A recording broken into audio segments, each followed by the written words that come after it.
दाय कृष्णप्रेष्ठाय भूतले श्रीमते भक्तिवेदान्तस्वामिनिति नामिने नमस्ते सारस्वती देवे गौरवाणी प्रचारिणे निर्विशेष शून्यवादी पाश्चात्यदेशतारिणे वाञ्छाकल्पतरुभ्यश्च कृपा सिन्धुभ्य एव च पतितानां पावनेभ्यो वैष्णवेभ्यो नमो नमः।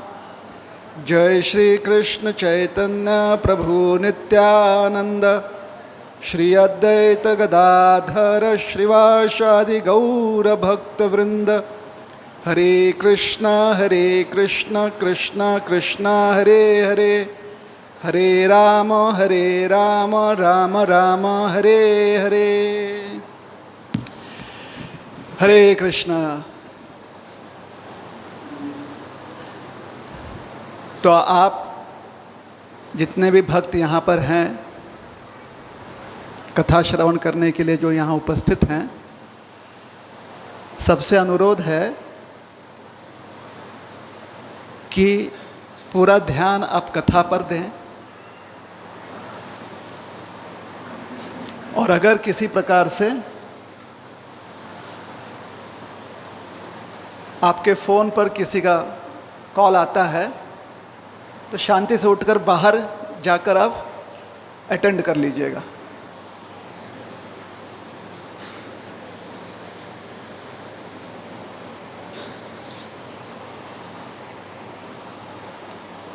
हरे कृष्ण। ठीक है,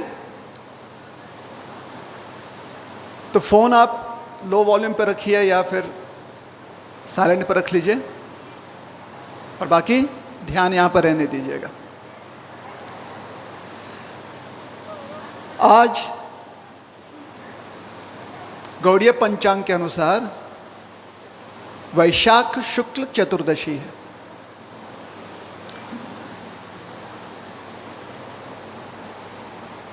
इस दिन आज से बहुत बहुत बहुत युग पूर्व, वर्तमान का युग कलयुग माना गया है, इसके पहले द्वापर युग था, उसके पूर्व त्रेता युग और उसके पूर्व सतयुग।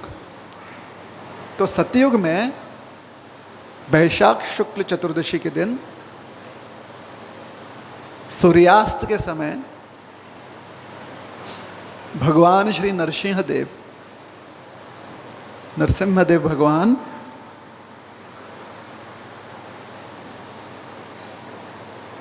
हिरण्यकशिपु का उन्होंने अंत किया।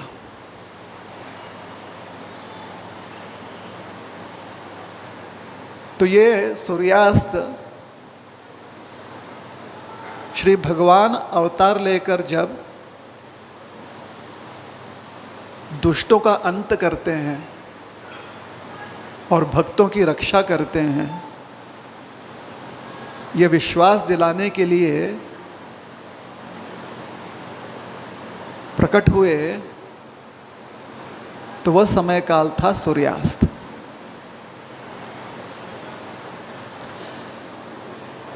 जो हमारे आचार्यगण हैं उन्होंने समझाया है कि भगवान का अवतरण मध्याह्न के आसपास हुआ था। तो सूर्यास्त तक हम फिर क्यों, सूर्यास्त के समय क्यों हम उत्सव मनाते हैं? आप में से कुछ लोग जो हैं ज्ञानी हो गए होंगे अभी तक, है ना? और उस ज्ञान में आपको लगता होगा कि सूर्यास्त के समय भगवान अवतरित हुए। नहीं,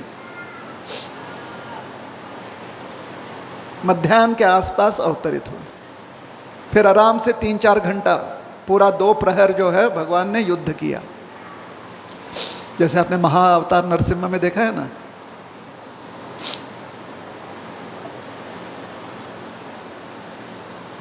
तब तक ब्रह्मा जी आकर भगवान से बोलने लगे कि प्रभु, यहाँ पर लोड शेडिंग बहुत होता है। लोड शेडिंग का प्रॉब्लम होता था उस समय भी। लोड शेडिंग जानते हैं क्या होता है? लाइट कट जाता है शाम के समय, दिन भर लाइट रहेगा गर्मी को छोड़कर, शाम के समय लाइट चली जाएगी, लोड शेडिंग।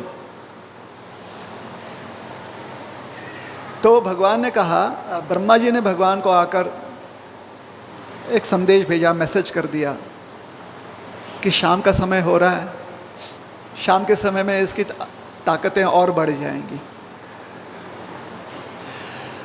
एक बात बहुत सोचने वाली है, जितने भी प्रवृत्तियां समाज में अच्छाई ले आती हैं, वो सारी प्रवृत्तियां सूर्यास्त के बाद थोड़ी शांत हो जाती हैं। बात सही है गलत है? जैसे सूर्यास्त होता है, अगर आपके मन में कुछ भला करने की भी इच्छा होती है, आप सोचते हो उद्या करो यार, कल करते हैं। सही है ना बात? कि सुबह सुबह करेंगे, आराम भी हो जाएगा, सुबह सुबह काफ़ी फुर्ती होगी, कल करते हैं। और जितने भी जो प्रवृत्ति उल्टा करवाने में आपको प्रेरित करती है, मतलब जिससे समाज में नुकसान हो सकता है, भला तो नहीं होगा, कम से कम भला नहीं होगा, वो प्रवृत्ति सूर्यास्त के बाद ज़्यादा भावी हो जाती है। क्योंकि आपको लगता है कि किसी को समझ में नहीं आएगा, कोई देखेगा नहीं, तो भले ही हम कुछ गलत कर रहे हैं, कुछ ठीक नहीं कर रहे हैं, तो किसी का ध्यान नहीं रहेगा, दिन में ध्यान रहेगा लोगों का। इसलिए पुराण समझाते हैं कि सूर्यास्त के बाद अंधेरे में आसुरी शक्ति बढ़ जाती है। क्या बढ़ जाती है? आसुरी शक्ति बढ़ जाती है। ठीक है? तो ब्रह्मा जी हमारे ही परदादा हैं ना? क्या है ब्रह्मा जी? हमारे परदादा हैं, है ना? पितामह ब्रह्मा, दादा के दादा के दादा परदादा है हमारे। तो जैसे हमारी सोच, कहाँ से है हमारी सोच? परदादा ने अपने बेटे को बोला, उन्होंने अपने बच्चों को बोला, उन्होंने ऐसे ही पीढ़ी न पीढ़ी आई है ना सोच। तो ब्रह्मा जी भी ऐसी सोच रख रहे हैं। क्या सोच रख रहे हैं? प्रभु अंधेरे में इसकी शक्ति बढ़ जाएगी। अब भगवान भी उल्टा जवाब दे सकते थे, तो मेरी क्या घट जाएगी? अच्छा, ऐसा क्यों लगता है कि खाली असुरों की शक्ति बढ़ जाती है अंधकार में, भगवान की शक्ति कैसे कम हो जाएगी? भगवान तो हमेशा से शक्तिशाली रहेंगे। लेकिन हम शरीरबद्ध आत्मा जो है, वो हमेशा जब विचार करता है तो फायदे और नुकसान के दृष्टिकोण से विचार करता है। जिस चीज में उसे लगता है कि उसे कुछ मिल गया फायदा, जहां पर कोई चीज उससे निकल गई नुकसान, तो इसी प्रकार से वो मोल भाव करता है। शरीरबद्ध व्यक्ति ऐसे ही करेगा, द्वंद्व में ही रहेगा। तो ब्रह्मा जी भी आ ब्रह्म भुवना लोका पुनरावर्तिन अर्जुना, भगवत गीता में भगवान कहते हैं ब्रह्मा जी से लेकर कीट, सबसे जो निचली योनि है, ब्रह्मा जी सबसे ऊंची योनि, सबसे जो नीचे वाली योनि है, वहां तक हर किसी को पुनर्जन्म लेना पड़ता है। पुनर्जन्म का अर्थ क्या होता है? पुनर्जन्म क्यों लेना पड़ता है?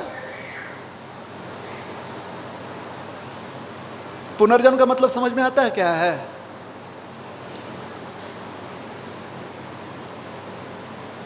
यहां पर कितने लोग हैं जो माध्यमिक और उच्च माध्यमिक शाला, सेकेंडरी और सीनियर सेकेंडरी स्कूल अटेंड किया है अपने जीवन काल में? हाथ ऊपर कीजिए। किया है ना? अच्छा, अगर 7वीं में या 8वीं में आप होएं और परीक्षा में फेल हो जाएं तो क्या होता है? अगर आप 8वीं में हैं, 8वीं में परीक्षा में फेल हो गए तो क्या होता है? हाँ, जोर से बोलिए, कोई तो हिम्मत करके जोर से बोलेगा, आकाशवाणी मत होने दीजिए। फिर से वही क्लास में, मतलब आपका पुनर्जन्म हो गया उसी क्लास में। क्या हुआ?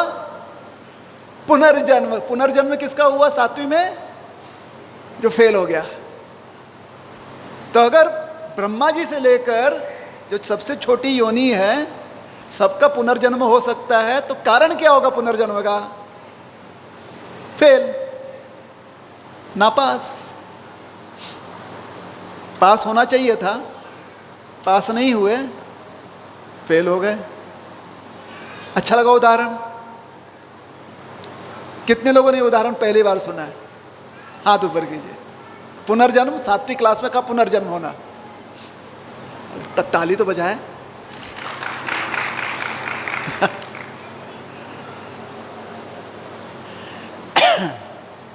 प्रभु, समय बीता जा रहा है, सूर्यास्त हो जाएगा। तो ब्रह्मा जी ने कहा शांति, क्षमा कीजिएगा, भगवान ने कहा ब्रह्मा जी से शांति, सब ठीक करेंगे। ठीक है। तो सूर्यास्त के समय हिरण्यकशिपु का अंत किया प्रभु ने। भगवान का प्राकट्य मध्याह्न के समय हो चुका था। मध्याह्न सबको समझ में आ गया? दोपहरी, दोपहर के आसपास भगवान का प्राकट्य हो गया था। प्राकट्य कैसे हुआ? हिरण्यकशिपु नाम का एक व्यक्ति था, उसे 2 चीज बहुत अच्छे लगते थे। सबसे पहली चीज कि दूसरों ने काम करना चाहिए, मैंने आराम करना चाहिए। क्या अच्छा लगता था उसको? दूसरों ने काम करना चाहिए और मैंने आराम करना चाहिए। तो आराम करना उसको बहुत अच्छा लगता है। लेकिन आराम, आपको पता है, अगर दूसरे काम नहीं करेंगे तो आप आराम नहीं कर पाओगे। तो सबसे पहली बात हिरण्यकशिपु को समझ में आ गई कि अगर मुझे आराम से आनंद करते रहना है तो दूसरों से काम करवाना पड़ेगा। अब दूसरे ऐसे ही तो काम नहीं करेंगे ना, उनको कुछ ना कुछ तो या तो डर या लोभ देना पड़ेगा। बात सही है? तो हिरण्यकशिपु ने अपने आप को सक्षम बनाया कि या तो मैं लोगों के मन में डर उत्पन्न करूंगा या फिर उनको लोभ दूंगा कि तुम्हारा फायदा है, तुम मेरे लिए काम करो, तुम्हें कुछ ना कुछ तुम्हारी आमदनी हो जाएगी।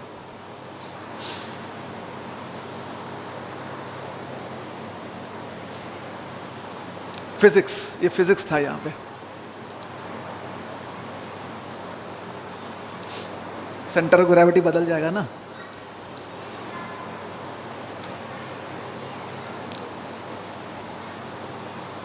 और डर, या तो लोगों के मन में इतना डर डाल दो कि आदमी सोचेगा ये जो कहता है कर दो, नहीं तो परेशान कर देगा। हिरण्यकशिपु ने सोचा मैं अपने आप को ऐसे सक्षम कैसे बनाऊं। तो अगर आप इस प्रकार से अपना वर्चस्व ले आना चाहते हैं समाज में, जैसे हिरण्यकशिपु लाना चाहता है, तो एक ही रास्ता है, कड़ी मेहनत करनी पड़ेगी आपको, खूब मेहनत करनी पड़ेगी। हिरण्यकशिपु ने मेहनत किया, महल छोड़ा, परिवार वालों को कहा कि मैं थोड़ा सा जा रहा हूं, डेपुटेशन पर जा रहा हूं मैं कहीं मेहनत करने के लिए, है ना। अगर सोचिए, अगर हिरण्यकशिपु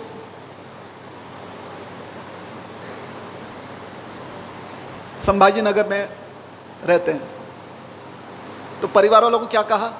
कामासाठी में मुंबईला चाललो, सुट्टी मिळाल्यावर परत येतो। तो काम के लिए वो कहाँ चला गया? हिरण्यकशिपु मुंबई। मेहनत करनी है ना, यहाँ पर उसको कुछ मिल नहीं रहा है मेहनत करने के लिए, तो मुंबई चला गया, दिल्ली चला गया काम करने के लिए। तो हमारे पुराण कैसे समझाते हैं ये? हमारे पुराण समझाते हैं कि हिरण्यकशिपु तपस्या करने के लिए निकल गया। घर वालों को बोला मुझे मेहनत खूब करनी है, मेरा एक लक्ष्य है, वहाँ तक मुझे पहुँचना है। तो तपश्चर्या करने के लिए निकला। उसका उद्देश्य क्या था?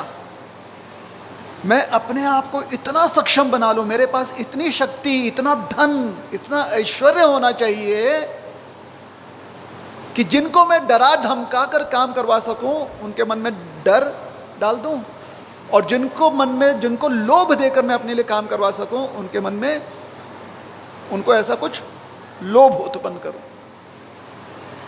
कितना बुद्धिमान व्यक्ति है।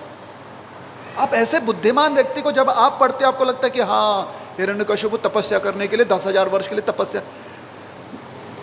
ये बात आज के समय में कोई तपस्या करने के लिए हिमालय जा रहा है, पर्वतों में जा रहा है, किसी को समझ में नहीं आता। आती ये बात समझ में?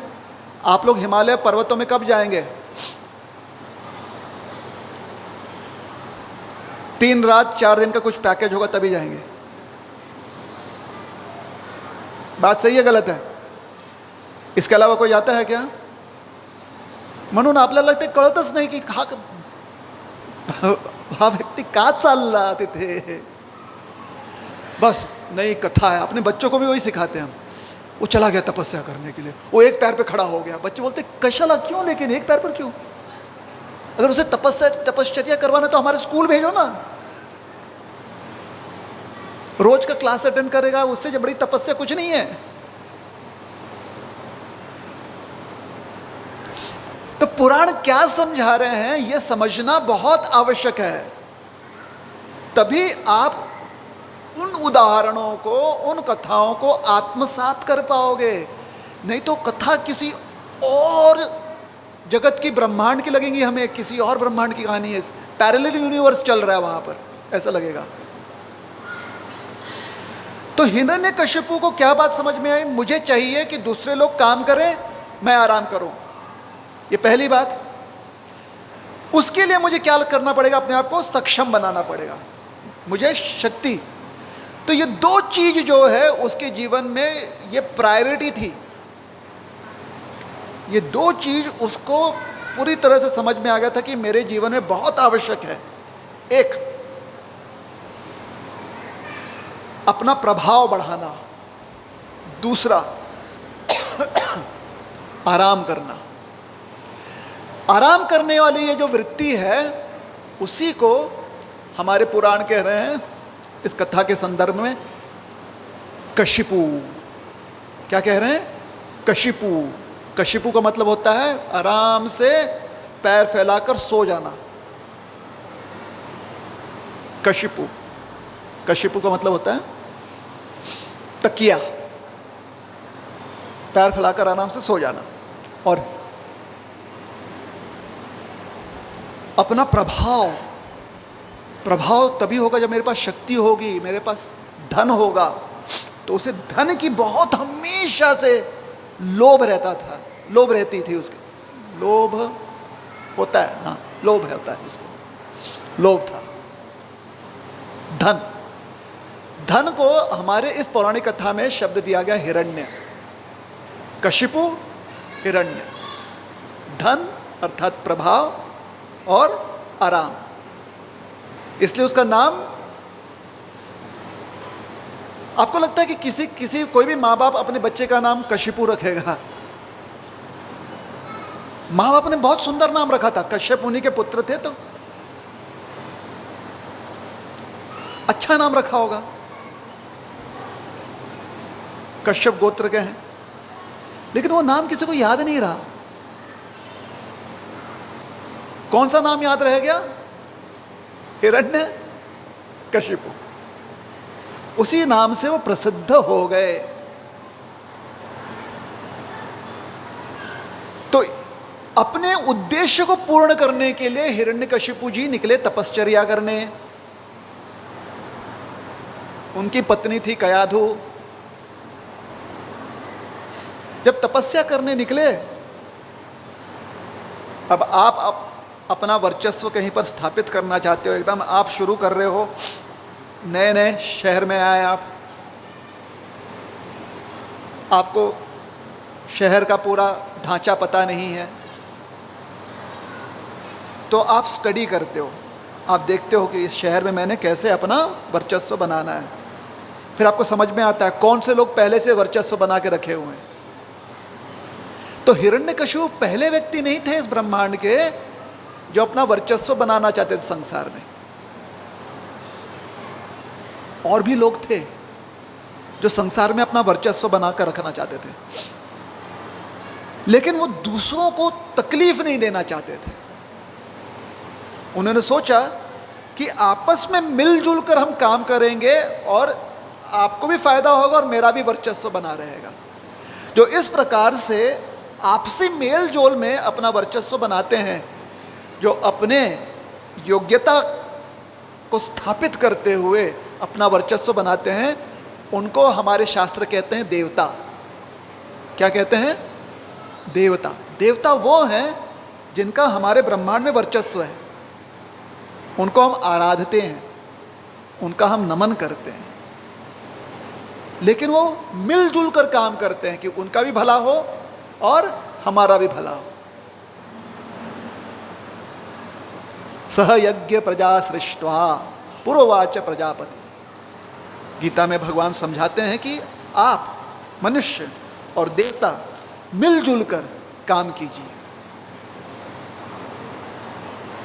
तो वर्चस्व तो कुछ लोग पहले से बनाए हुए थे, जैसे कि इंद्रदेव। इंद्रदेव के साथ मिलकर उनके लीडरशिप में अन्य देवता, उनके नेतृत्व में अन्य देवता। तो जब इंद्रदेव को समझ में आया कि कोई लैटरल प्लेसमेंट आ रहा है, क्या आ रहा है? लैटरल प्लेसमेंट समझ में आ रहा है? मतलब जो सिस्टम है, सिस्टम से बाहर से कोई अंदर घुसने का प्रयास कर रहा है। इंद्रदेव को पसंद नहीं आई ये बात। इंद्रदेव ने कहा इसके ऊपर ध्यान रखा जाए। इंद्रदेव ने कुछ गुप्तचर लगा दिए, और ये गुप्तचर आईटी स्मार्ट थे, एआई जानते थे ये गुप्तचर। इनका एआई में बहुत अध्ययन था इन गुप्तचरों का, इसलिए ये हिरण्यकशिपु के मन की बात को डाउनलोड कर लेते थे एआई से। समझ रहे हैं आप इस बात को? तो इन गुप्तचरों ने जब डाउनलोड किया हिरण्यकशिपु का उद्देश्य क्या है, और जब वो सरकार को दिया, इंद्रदेव भगवान को, इंद्रदेव ने कहा अरे ये तो वायरस है, इसको रोकना पड़ेगा। लेकिन उन्हें नहीं पता था कि ये वायरस ऐसे जगह से आ रहा है जो संपूर्ण संसार में फैल जाएगा, कोई रोक नहीं पाएगा, जैसे कोरोना के समय हुआ था।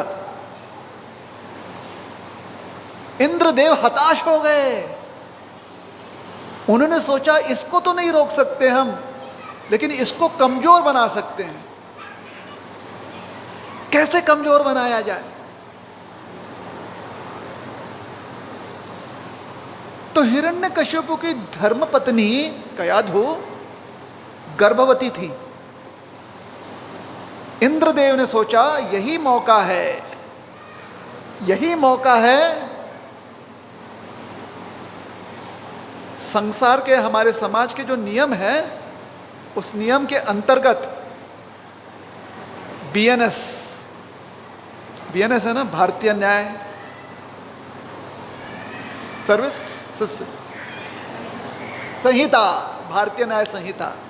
तो वैसे ही आईएनएस, इंद्रदेव न्याय संहिता। इंद्रदेव ने अपने न्याय संहिता के अनुसार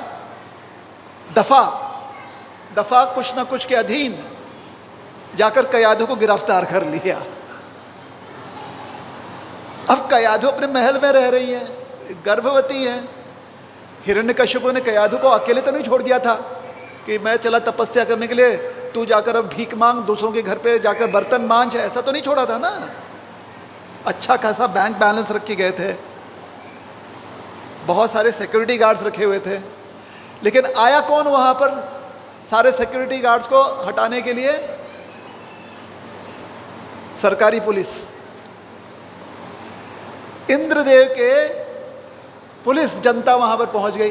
सारे सिक्योरिटी गार्ड यस सर करके हट गए। इंद्रदेव ने पकड़ लिया कयाधु को। फिर इंद्रदेव स्वयं आए, उन्हें कहा माता घबराओ नहीं, हमें आपसे कोई परेशानी नहीं है, आपके पति से। कितना अच्छा डायलॉग है, कितने बार आपने फिल्मों में ये डायलॉग सुना है। इंद्रदेव ने वैसे ही कुछ कहा, हमें आपसे कोई समस्या नहीं है, आपके पति से समस्या है। जब भी कोई ऐसी बात कहता है ना, आपके जीवन में अगर कोई भी ऐसा कह दे, समझ जाइएगा आपका समय आ गया है। हरे कृष्ण कृष्ण कृष्ण हरे हरे, हरे राम राम राम हरे हरे। समझ जाइएगा ब्रह्मांड आपको संकेत दे रहा है, आता तरी जप करून घ्या। अब कम से कम नाम जप कर लीजिए, नाम स्मरण कर लीजिए, क्योंकि इसके बाद जितने जल्दी अगले इवेंट्स जो है आने वाले हैं, अगली कुछ घटनाएं घटेंगी, आप संभाल नहीं पाओगे।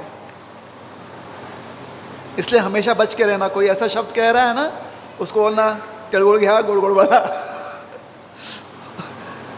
नाम जप, नाम स्मरण में लग जाइए।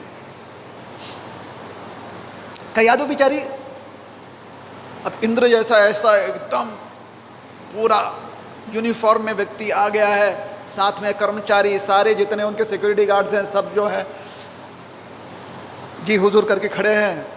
अरे ऐसा प्रभाव, घबरा गई वो।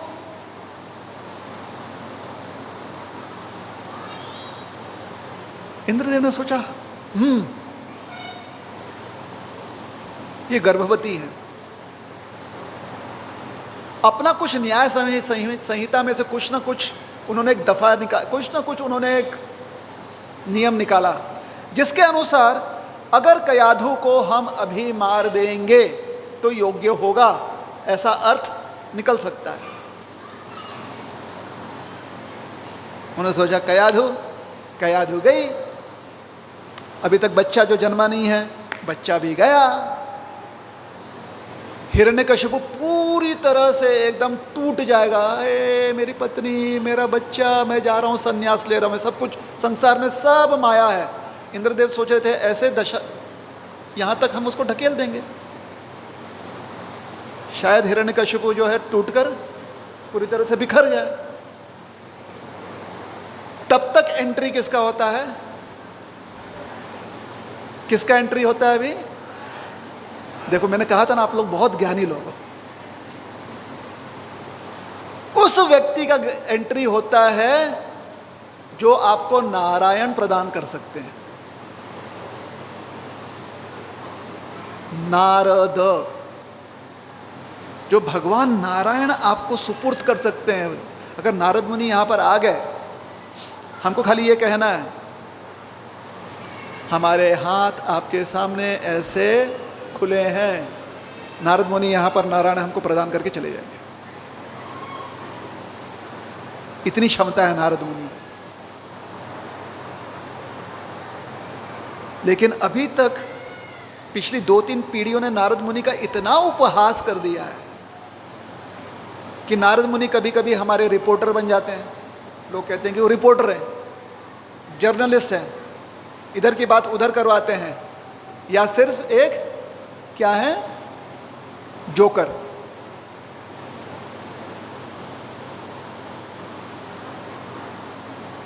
सोचिए, जो व्यक्ति हमारे वर्तमान का जो इतिहास है, भारत का जो इतिहास है, वर्तमान इतिहास, उसके दृष्टिकोण से अगर कोई हमको ये समझा देता कि हमारे डॉक्टर कलाम जी एक जोकर है, ये झगड़ा लगाने के लिए, इधर की बात उधर करने के लिए, एक को दूसरे से झगड़ा करवाने के लिए काम कर रहे हैं, तो क्या हम आज इतने सबल राष्ट्र बन सकते थे? हमने उनको क्या उपाधि दी है? भारत ने क्या उपाधि दी है डॉक्टर एपीजे कलाम को? बताइए। Missile man.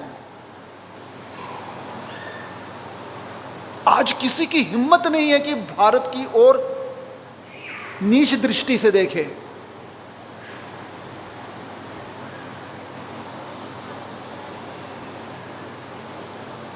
तो अगर कोई उनको इस प्रकार से प्रस्तुत करे तो हमारे मन में हम कितना हमें ठेस पहुंचेगा। उसी प्रकार से जो सनातन संस्कृति के में रुचि रखते हैं या सनातन संस्कृति के प्रति जिनकी आस्था है, अगर कहीं पर भी नारद मुनि का इस प्रकार से प्रदर्शन देखते हैं तो उनके मन को बहुत ठेस पहुंचता है। क्योंकि यह व्यक्ति, इसने प्रहलाद महाराज को नारायण प्रदान किया, ध्रुव महाराज को नारायण प्रदान किया, अजामिल को नारायण प्रदान किया, भगवान लक्ष्य पार्वती जी को समझाया कैसे शंकर भगवान को प्राप्त करना है। यह है हमारे नारद।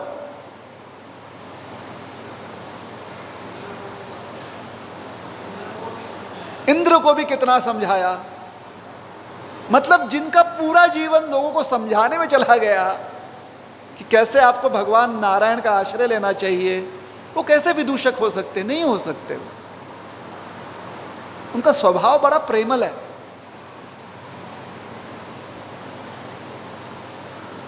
इसलिए हमें नारद मुनि को बहुत ही आदर देना चाहिए।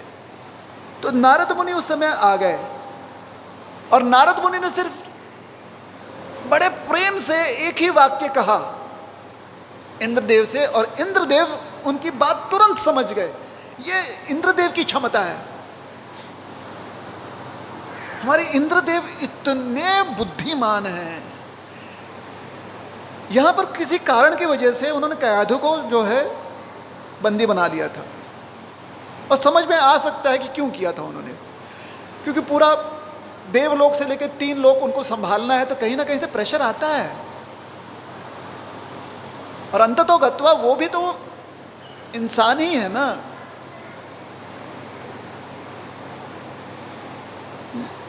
किंतु हमें समझना है कि इंद्रदेव ये बहुत बहुत बुद्धिमान है, बहुत तेजस्वी है इंद्रदेव। इंद्रदेव को बात तुरंत समझ में आ गई। नारद मुनि ने क्या कहा? जो संतान, जो शिशु इनके गर्भ में है वो भगवान नारायण का परम भक्त है। ये कान पर बात जैसे ही ये पहुंची, ये संदेश पहुंचा, नारद मुनि के शब्द पहुंचे, इंद्र भगवान तुरंत कयाधु के हाथ सामने हाथ जोड़कर माते, हमारी तरफ से अगर कोई यातना हुई होगी तो क्षमा कर देना। इतना ऊंचा पद जिस व्यक्ति का है, एक साधारण सी जो उनकी बंदी है स्त्री के सामने हाथ जोड़ लिया, कितना विवेकी व्यक्ति होगा ये। तो अगर गलतियां हमारे जीवन में हो रही हैं और हमें समझ में आता है कि गलतियों को सुधारना है, तो इंद्रदेव से हमें प्रेरणा लेनी चाहिए।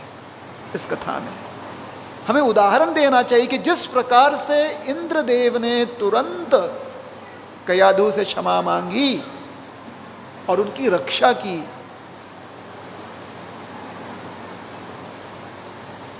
वैसे ही हमें भी सत्मार्ग पर तुरंत चलने का प्रयास करना चाहिए, अपनी गलतियों को त्याग कर। इंद्रदेव ने कहा, माते चलो आप हमारे साथ ही रहो, आप हमारे यहां सुरक्षित रहोगे। क्योंकि अगर इंद्रदेव ने ऐसा आक्रमण किया और जितनी भी सुरक्षा प्रणालियां थी महल की सब टूट चुकी हैं, तो इंद्रदेव वहां से अगर निकल गए कयाधु को छोड़कर, तो उसके बाद कोई भी और आकर प्रयत्न कर सकता था, और ये योग्य नहीं होता। गर्भवती स्त्री है। लेकिन कयाधु जी तो डरी हुई थी कि कैसे भरोसा करें। नारद मुनि आए, उनके वचन का प्रभाव ऐसा था, देखा है कयाधु ने, तो उन्होंने नारद मुनि से प्रार्थना की कि आपके शरण हम आते हैं। अब नारद मुनि ने भी विचार किया, मैं तो भ्रमण करते रहता हूं हमेशा, अब मैंने स्वयं अपने जीवन में ये सिचुएशन लाया है, स्वयं हमारे जीवन में ये स्थिति निर्माण हो गई है जहां पर हमें स्थानस्थ रहना पड़ेगा।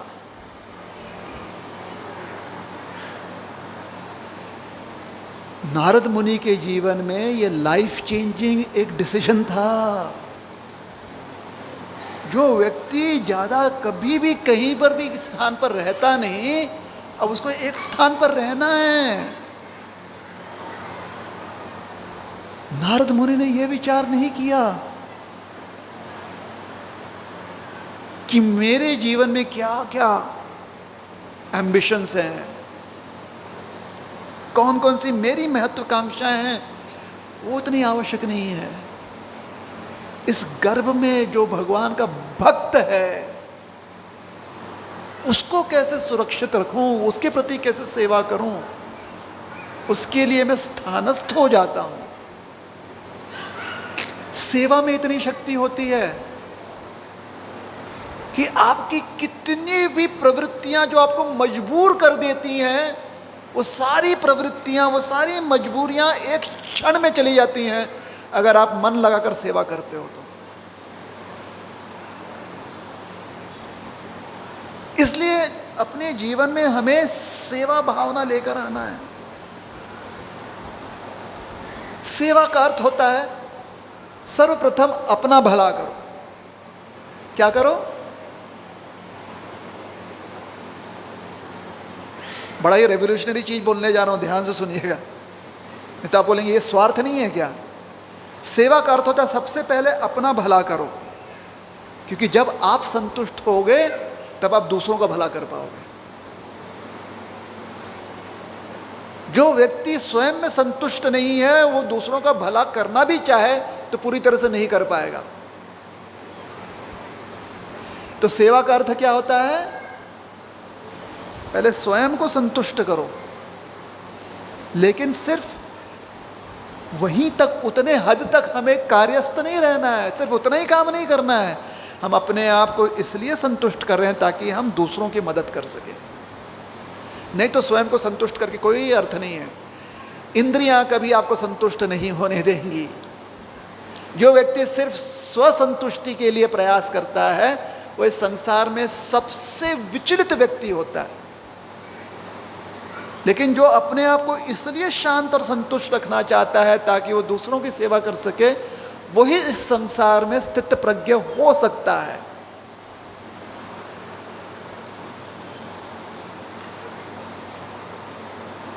तो सेवा भावना का अर्थ होता है स्वयं अपने आप को निश्चिंत रखने के लिए जो आवश्यक हो कीजिए। श्रील प्रभुपाद जी के शब्दों में जो उनके विचार हैं, उस दृष्टिकोण से स्वयं अच्छे से नाम जप और नाम स्मरण कीजिए,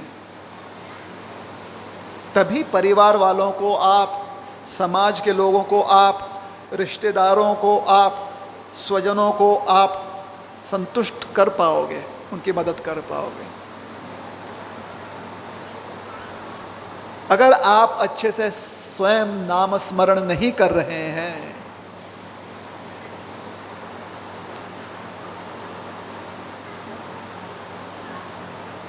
दूसरों की भी मदद अच्छे से नहीं कर पाओगे। तो स्वयं अपने आप को संतुष्ट कीजिए, क्योंकि नाम स्मरण ही एक मात्र साधन है अपने आप को संतुष्ट करने का।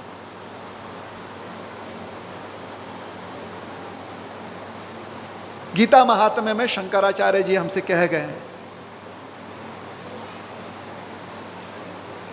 कि जिस प्रकार से शरीर को स्वस्थ रखने के लिए रोज स्नान करना चाहिए, मलिने मोचनम पुंसान जल स्नानम दिने दिने, उसी प्रकार से अपनी चेतना को निर्मल रखने के लिए हमने गीता पाठ करना चाहिए।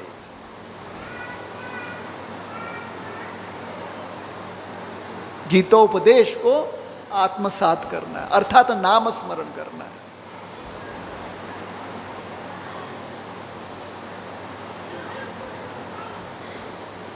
एको मंत्र देव की पुत्र एव, शंकराचार्य कहते हैं एक ही मंत्र होना चाहिए। वो मंत्र क्या होना चाहिए? देव की पुत्र। हरे कृष्ण कृष्ण कृष्ण हरे हरे, हरे राम राम राम हरे हरे।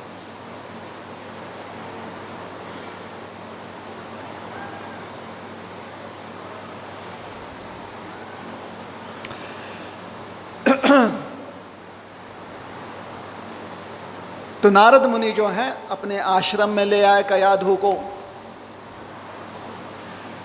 नारद मुनि के आश्रम में कयाधु कुछ वर्ष रही। अब आश्रम में है तो कयाधु को आश्रम जीवन के अनुसार ही काम करना पड़ा। तो उन्हें बैठकर कथा सुनना अनिवार्य हो गया, कथा श्रवण करना। लेकिन कथा में उन्हें नींद बहुत आती थी।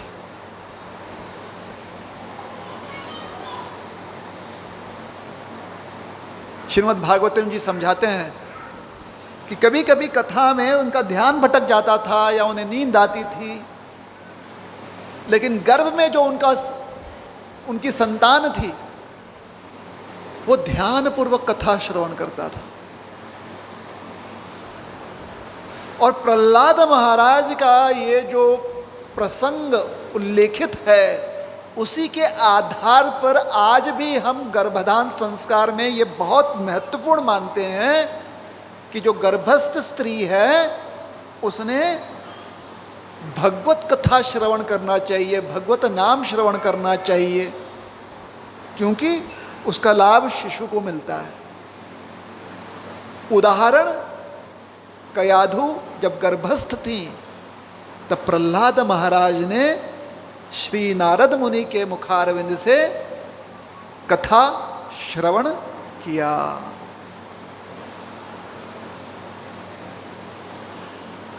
परिणाम,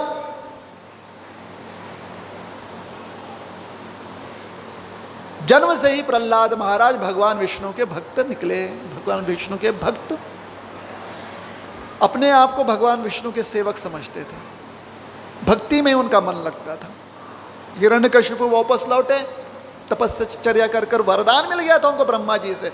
उनके दोनों उद्देश्य सफल हो चुके थे। अब वो इतने शक्तिशाली हो चुके थे कि तीनों लोगों का सारा साम्राज्य उन्होंने अपने पास ले लिया। एक समय पर हिरण्यकशिपु अपने बेटे प्रहलाद से पूछते हैं, प्रहलाद, बड़े बड़े देवता जब हमारे सामने आते हैं और अगर मैंने अपनी भ्रिकुटी, फिर से जिह्वा जो है अटक रही है, सरस्वती मैया,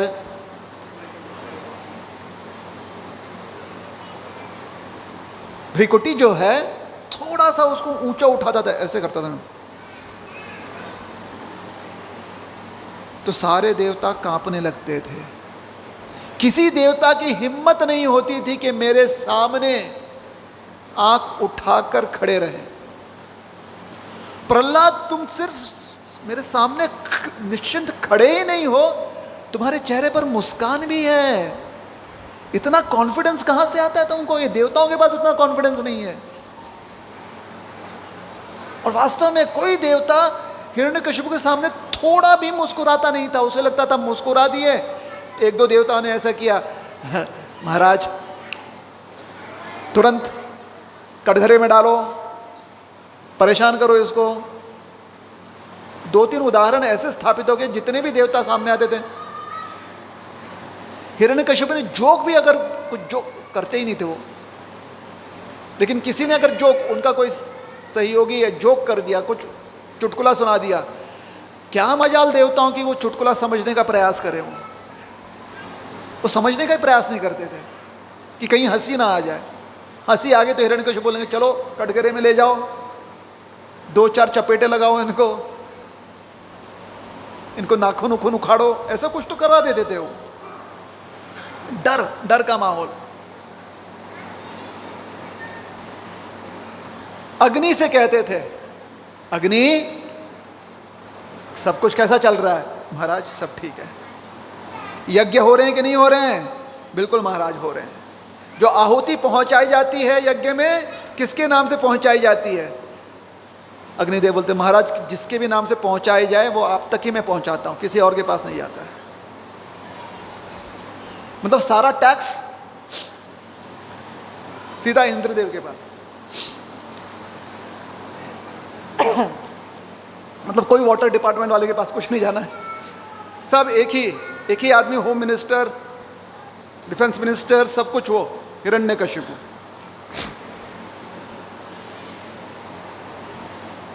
सारा पोर्टफोलियो अपने पास। वास्तव में महत्वाकांक्षी होना मतलब हिरण्यकशिपु जैसा। अगर आपको खाली एक चीज का अगर आपने ध्यान रखा कि जो नकारात्मक ऊर्जा है वो अगर आपने छोड़ दिया, तो मेहनत करना अगर सीखना है तो हिरण्यकशिपु से सीखिए। कैसे मेहनत किया जाता है। उस व्यक्ति ने 10,000 वर्ष तक जो मंत्र जाप किया, जो नामस्मरण किया,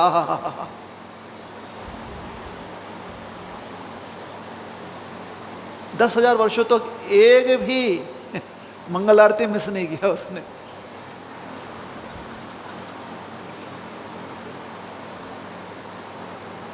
दस 10,000 वर्षों तक कभी भी उसको अस्पताल नहीं जाना पड़ा, उसकी पीठ कभी भी नहीं दर्द की, सर्दी खांसी नहीं हुआ उसे।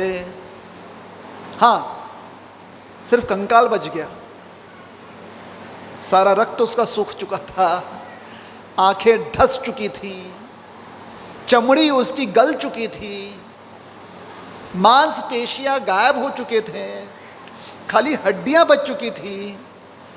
लेकिन मजाल की हिरण्यकशिपु मंगल आरती मिस करे।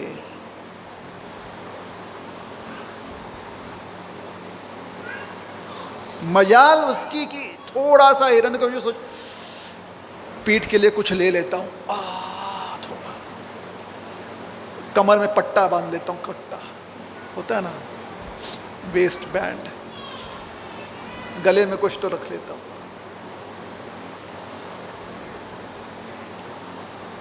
मेहनत करनी है तो इस व्यक्ति से हम वो सीख सकते हैं।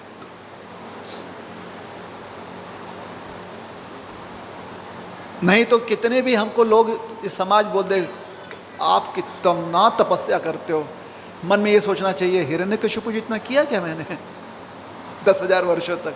नहीं, अरे वो असुर व्यक्ति मुझसे ज्यादा तपश्चर्या कर लिया, मुझे किस चीज का घमंड आ रहा है यहां पे?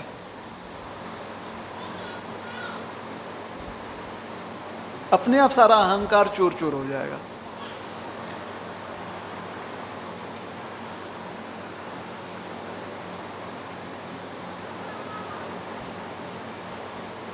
प्रहलाद तो खड़ा कैसे रहता, मेरे सामने मुस्कुराता कैसे है? इतनी हिम्मत कहां से आती है तुममें? प्रहलाद महाराज कहते हैं वो सारे हिम्मत का जो सागर है, समुद्र है, जिस हिम्मत समुद्र में से एक बूंद आपको प्राप्त हुई है और आप इतने हिम्मती हो गए हो, वहीं से हमें भी थोड़ी बहुत हिम्मत आ जाती है।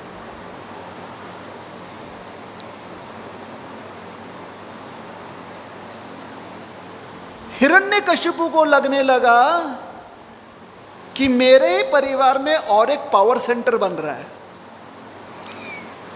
समझ में आ रही है उसको ये बात? मेरे ही परिवार में एक व्यक्ति आ रहा है जो आगे चलकर मुझे ही चुनौती देगा। और वो कौन है? मेरा 5 वर्षीय बालक प्रहलाद। इनसिक्योरिटी का अगर चरम सीमा देखनी है तो यह भी हिरण्यकशिपु से ही सीख सकते हैं। 5 साल के बच्चे से जो घबरा जाए, 10,000 वर्ष की तपश्चर्या करके क्या प्राप्त किया भाई? देखिए 10,000 साल तपश्चर्या कर 10,000 दिन मंगल आरती अटेंड की, लेकिन मन से डर नहीं गया कि किसी और को मुझसे ज्यादा सम्मान कैसे मिल रहा है, कोई और मुझसे ज्यादा प्रभावशाली कैसे हो रहा है। कोई और पावर सेंटर कैसे बन सकता है भाई?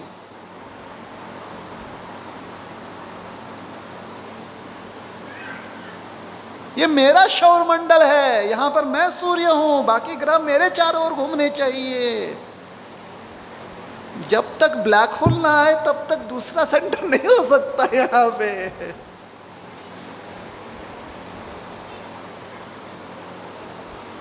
मैं यहां का ईश्वर, मैं यहां का केंद्र, मैं यहां का सर्वस्व। अरे भैया, अगर आप सही में यहां के सब कुछ हो, आपके मन में क्यों डर आ रहा है फिर?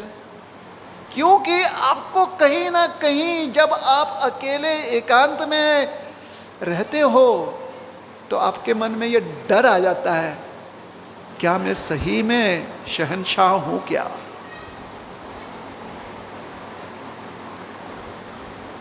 कोई और मुझसे ज्यादा शक्तिशाली हो रहा है क्या? किसी और का मुझसे एक ज्यादा फॉलोअर है क्या फेसबुक पर, सोशल मीडिया पर, जिसको मैं जानता हूं? कसं काय झालं ते? बाळ, काय झालं? आता भूक लागत नाही तुला? काय सांगू आई,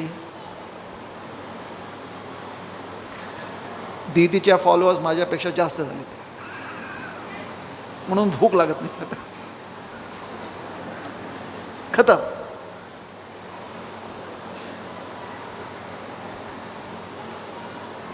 मतलब कैसे कैसी बातें हो सकती पता है? आज तक मुझे लग रहा था कि मेरे समाज में सबसे शुभ्र कुर्ता मैं पहनता हूं. आज किसी ने किसी और से कह दिया, क्या सफेदी आपके कुर्ते की. खत्म. उसी में आदमी को लगता है मेरा स्टेटस गया. किसी ने कह दिया, आपके कान के झुमके तो ज्यादा सुंदर है. फिनिश. घर में कला. तुम्ही काहीच देत नाही आम्हाला. ते बघा शेजारचे, त्यांनी नवीन नवीन कानातले आणून दिला. वो बेचारा जाके पड़ोसी से बोलता है कि जब लाना ही था तो मेरे घर में क्यों बताया, संकट क्यों पैदा कर रहा है. क्योंकि इनसिक्योरिटी छोटी छोटी बातों पर, छोटी छोटी बातों पर. मैं एक फ्लैट का खाली एक पार्किंग रखूंगा, लेकिन है मेरे पास 2 गाड़ी. पड़ोसी के पास एक पार्किंग है उसकी छोटी गाड़ी. मैंने जाकर अपनी गाड़ी उसके पार्किंग में लगा दी. उसके बाद उसको ही दादागिरी. मग काय झालं? ये धरती तुम्हारी है क्या? इतना खरीद लिया मतलब क्या पूरा सब कुछ तुम्हारा हो गया क्या? अरे एक छोटी सी तो गाड़ी रखी हुई थी, उसमें इतना मच.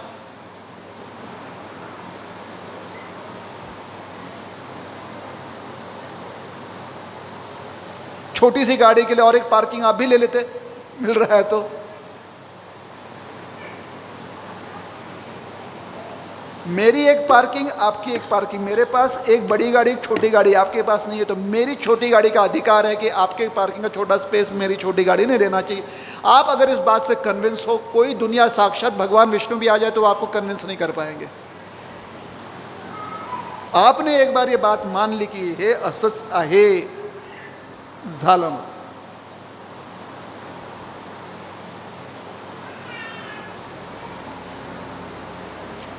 यही भ्रम है. प्रहलाद महाराज बताते बताते थक गए अपने पिताश्री को. उन्होंने कहा, पिताश्री भ्रम में हो आप.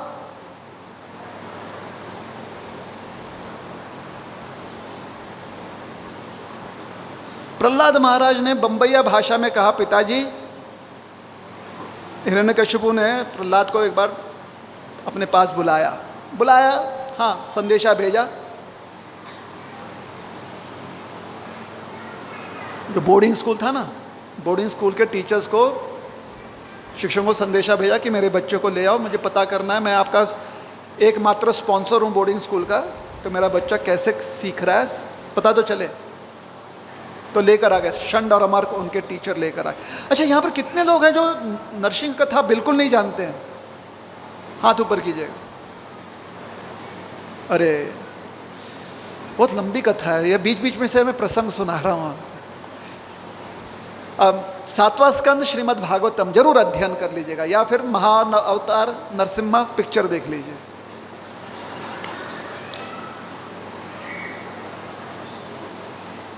दो ढाई घंटे का है, काफी कुछ उसमें कवर कर लिया।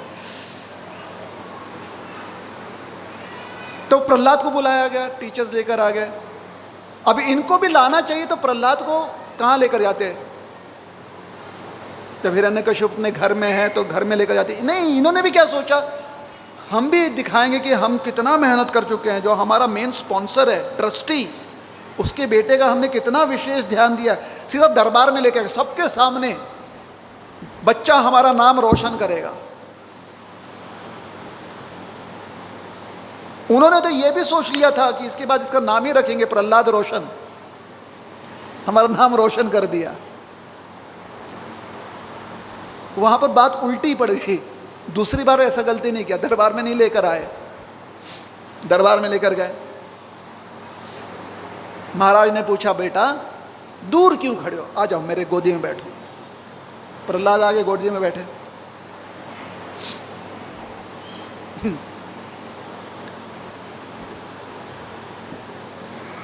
अब जैसे प्रहलाद गोदी में बैठे, हिरण्यकश्यप की आंखों से आंसू बहने लगे। मेरा बेटा, मेरा अपना बच्चा। अब इकलौता बेटा नहीं है, उनके और भी संतान है। प्रहलाद को गोदी में लेकर आंसू क्यों आने लगे? क्योंकि जब आप भक्तों के संपर्क में आते हो तो आपकी सारी इनसिक्योरिटीज चली जाती हैं। अगर भक्तों के बीच रहते हुए आपके मन में फिर भी शंका रह जाती है, आपके मन में चिंता रह जाती है, या तो आप भक्तों की संगति में नहीं हो, या भक्तों की संगति में रहते हुए भी आप संगत नहीं ले रहे हो।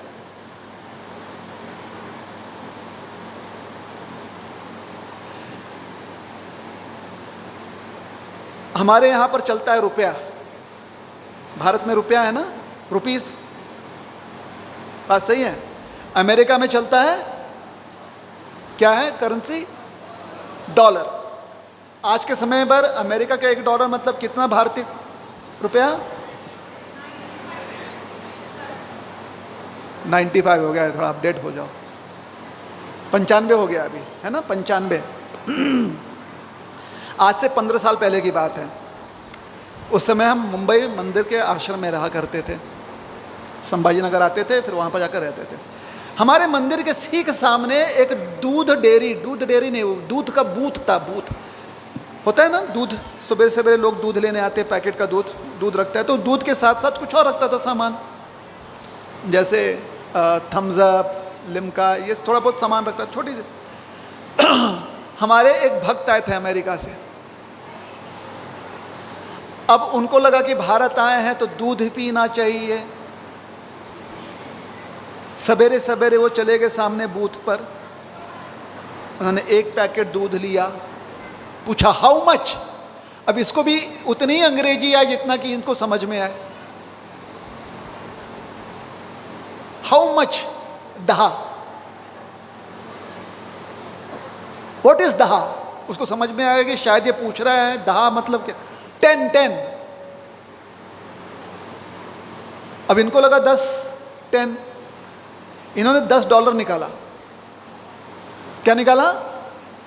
$10 दिया। बोला ये चलेगा? उसने देखा इसके ऊपर गांधी जी नहीं, इसके ऊपर जो बाबा है कुछ और दिख रहा है।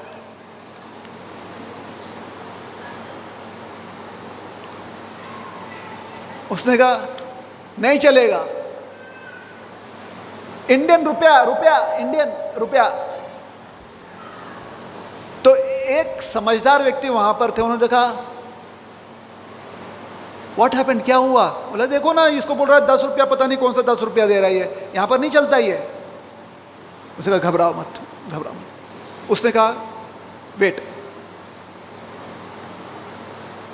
Indian rupee, he want Indian rupee 10, I give you. उसने $10 उसका लिया, 10 भारतीय रुपया उसको दिया। उस व्यक्ति ने 10 रुपया इसको दिया। ये खुश, वो खुश, ये सबसे ज्यादा खुश। अरे $10 मतलब कितना कमा लिया उसने। 15 साल पहले 70 रुपये के आसपास था, 70-80 था, 790 रुपया कमा लिया और ऊपर से दोनों का आशीर्वाद भी ले लिया, दुआएं भी मिल गई। थैंक यू, आप नहीं, आप कितना मदद करते हो। It's all right, it's all right, okay okay.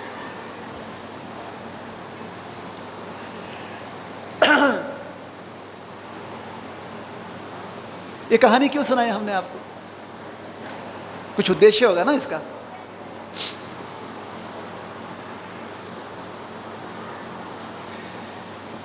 ये गए थे ये सोचकर कि बच्चा नाम रोशन करेगा। पिताजी ने गोदी में बिठाया, पिताजी के आंखों में से आंसू बहने लगे, क्योंकि प्रहलाद के स्पर्श मात्र से हृदय पिघल गया, सारा इनसिक्योरिटी चला गया।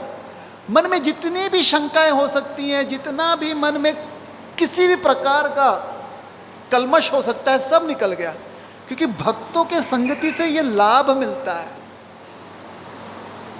अगर आप ये लाभ नहीं प्राप्त कर रहे हो भक्तों की संगति में, इसका अर्थ है आप अज्ञान में हो, और अज्ञान में व्यक्ति अपना नुकसान ही करता है, लेकिन उसको लगता है मेरा काम तो हो गया।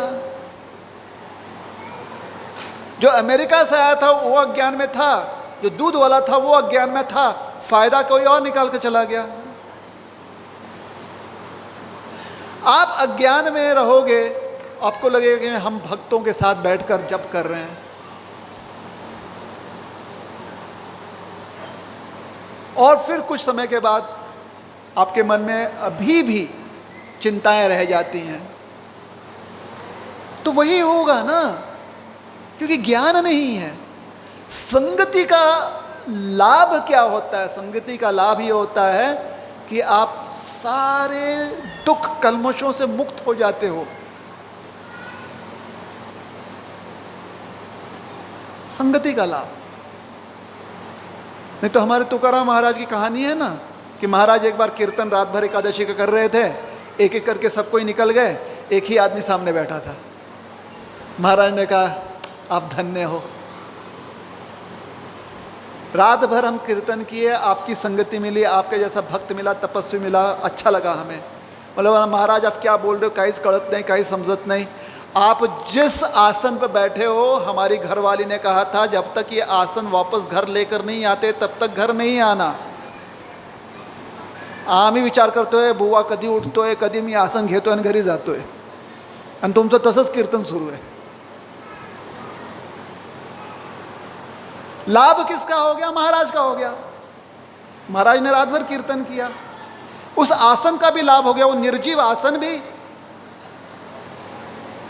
कुछ ना कुछ उसे सकारात्मक ऊर्जा मिल गई।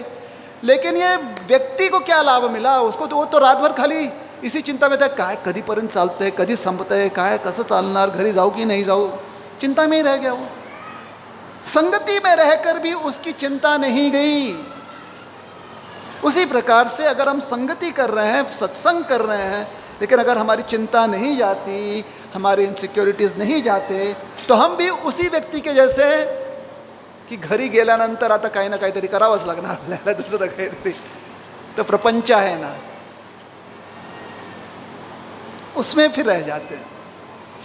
इससे जब तक सत्संग में है उसका लाभ समझते हुए अपने जीवन में परिवर्तन ले आइए। कम से कम उन क्षणों के लिए उस समय भूल जाइए कि आपके पूर्वज कौन हैं, भूल जाइए कि आपके वंशज कौन हैं, भूल जाइए कि आपकी उपाधि क्या है। एक बार जनक महाराज कथा श्रवण कर रहे थे, कहानी आती है, मिथिला के जो राजा हैं जनक, कथा श्रवण कर रहे थे, तो किसी ने आकर कहा महाराज आपके धन कोष में आग लग गई है। उन्होंने कहा ठीक है देख लो तुम लोग, कथा में बैठे रहे। अब जब व्यक्ति इस प्रकार से व्यवहार करता है निश्चिंत होकर, या तो उसका धन कोष पूरी तरह से जल जाता है, या फिर भगवान को चमत्कार करना पड़ता है। उसके लिए क्या लाभदायी होगा उसके अनुसार भगवान जो है उसे फल देंगे। लेकिन इसको तो लाभ मिल गया ना, इसके मन से मेरा धन कोष जल रहा है तो मैं चिंतित रहूं, उसको बचाऊं नहीं बचाऊं, ये सारे परेशानियों से मुक्त हो गया ना व्यक्ति। उसके बाद फिर से वापस प्रपंच आएगा ही, लेकिन जब तक मौका है, जब तक संधि है, क्यों नहीं प्रपंच से मुक्त रहे हम।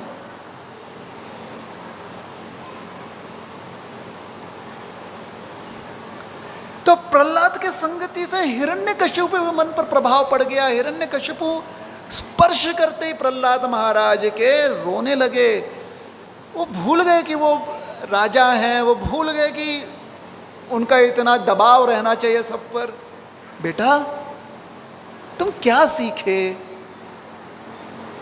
लेकिन पूछने का तरीका अलग था उनका, क्योंकि राजा है और हमेशा सबसे जो सबसे महंगा हो, सबसे ऊंचा हो, सबसे श्रेष्ठ हो, वो उन्हें चाहिए। तो उन्होंने बच्चे से ये प्रश्न कैसे किया, बेटा सबसे अच्छी बात क्या सीखी तुमने अपने गुरुजनों से?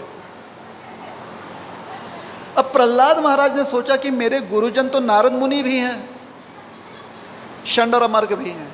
अब षंडरमर्क अच्छे हैं, लेकिन नारद मुनि तो वो भी तो श्रेष्ठ है ना। नारद मुनि ने क्या सिखाया है? नारद मुनि ने सिखाया है कि जब भी आपको मौका मिले लोगों को समझाओ, ये प्रपंच छोड़िए और जाकर भगवान का भजन कीजिए।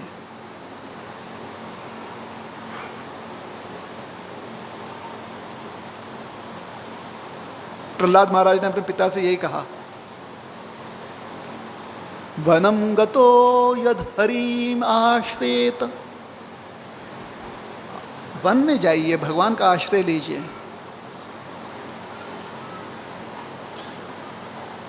कुछ लोगों ने कहा ऐसे कैसे, ये सब इतना कुछ इनका रायता फैलाया हुआ है, कौन समेटेगा भाई। लेकिन ऐसा बोल नहीं सकते ना, आप किसी को बोल सकते कि रायता आपने फैलाया है। 4 बैंक बैलेंस, 3 गाड़ियाँ, 50 रिश्तेदार, 40 दोस्त, इसका मतलब है कि कम से कम साल में कम से कम 25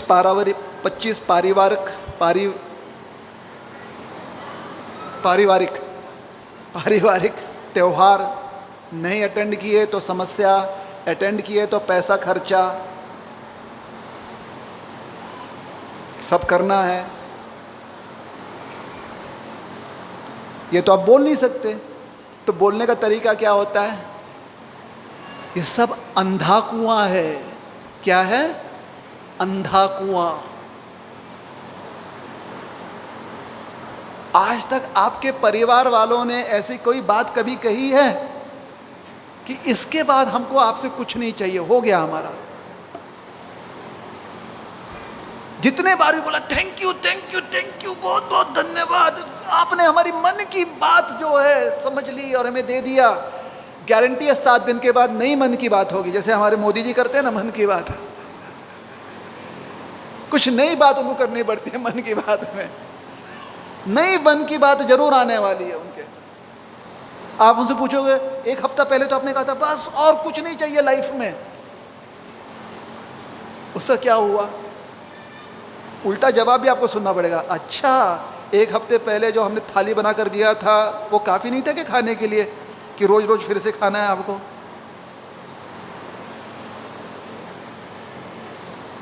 तो प्रपंच से बाहर निकलने का मतलब है भूख प्यास से भी बाहर निकलना।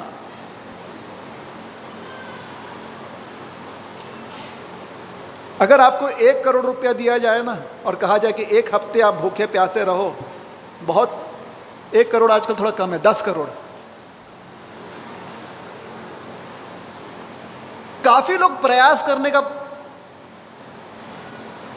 उतनी चेष्टा जो करेंगे कि प्रयास किया जाए, 10 करोड भेटतायत, त्याच्यानंतर आपण आयवी लावूया, आपण प्रयत्न करू,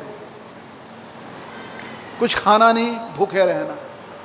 लेकिन वही कह दिया जाए कि भगवान प्राप्त होने के लिए आप 7 दिन 7 रात, कशाला कोठे सांगितलं भगवंतानी? असं असतं काय? अब आप में से कुछ लोग सोचेंगे मतलब हमको कल से भूखा रहना मत रहिए, प्यासे मत रहिए, भोजन कीजिए, खाना खाइए, बस 2 घंटे नामस्मरण अच्छे से कीजिए, वो कीजिएगा। अंधकूप गृहम अंधकूपम तत्साधु मन्ये सुरवर्य देहिनाम सदा समुद्विग्न धियाम असदग्रहात्। असदग्रह कहा गया। ये जितना हम हमेशा सोचते हैं होम स्वीट होम, आज तक कभी समझ में नहीं आया कि हम वो पार्टी लगाए क्यों। किसी को समझ में आया कि वो पार्टी का मतलब क्या होता है, होम स्वीट होम? ना तो वो घर जैसा लगता है, ना ही स्वीट है। बीच बीच में बस हमें थोड़ा सा बांधे रखने के लिए थोड़ा सा मिठास और थोड़ा सा आश्रय, थोड़ा सा। किसी दिन आपके घर वाले कभी तो हफ्ते में 2 हफ्ते में एक बार बोलेंगे, अरे आप हमारे लिए सब कुछ हो।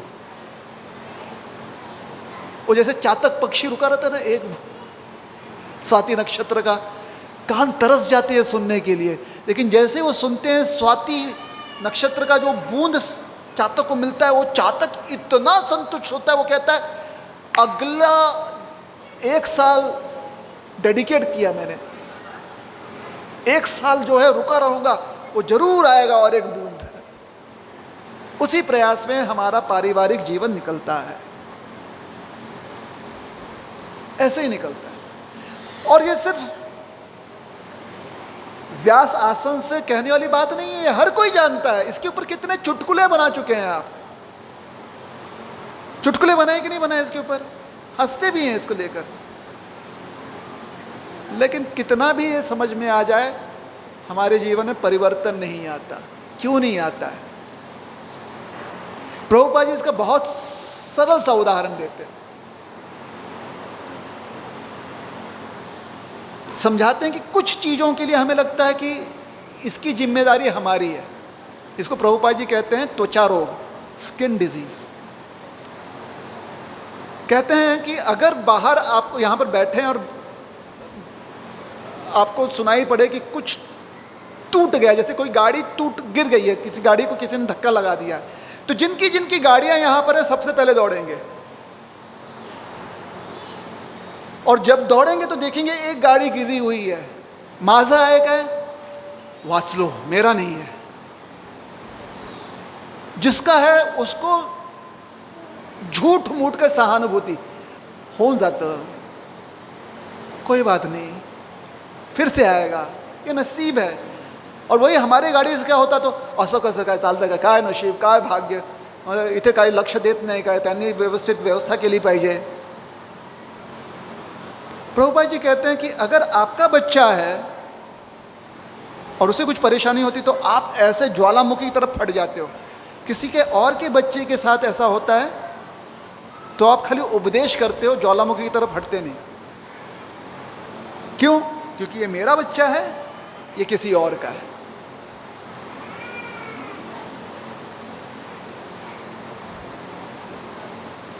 जगस्य मोहोयम अहम ममेति। संपूर्ण जग जो है इस प्रकार से अहम और मम में फंसा हुआ है। तो प्रहलाद महाराज ने कहा, पिताश्री ये अंधकूप है, पिताश्री ये असद ग्रह है, ये असत घर है, इसे त्यागिए। बड़े बड़े साधु महात्मा समझा गए हैं, इसे त्यागिए और भगवान विष्णु का भजन कीजिए, उनकी सेवा कीजिए। इतना जिसने जीवन में प्रताप कमाया है, प्रतापी व्यक्ति हिरण्यकशिपु जैसा, आपको क्या लगता है छोटे से बच्चे के मुंह से सत्य सुनकर उसे बात जचेगी? आज तक संसार में ऐसा किसी के पास हृदय शक्ति इतनी नहीं है कि छोटे मुंह से बड़ी बात सुनकर उसे अपना ले।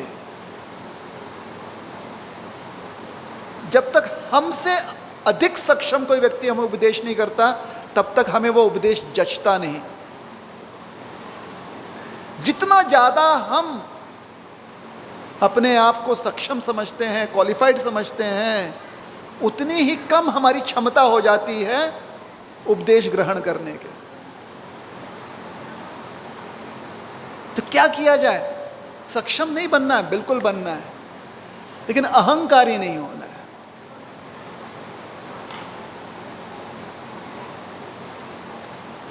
टाइम वेस्टर है अहंकार। हरे कृष्ण। ठीक है बच्चों, बाय। अहंकार टाइम वेस्टर है, समय व्यर्थ, हमारा जो है समय व्यर्थ गवा देता है अहंकार।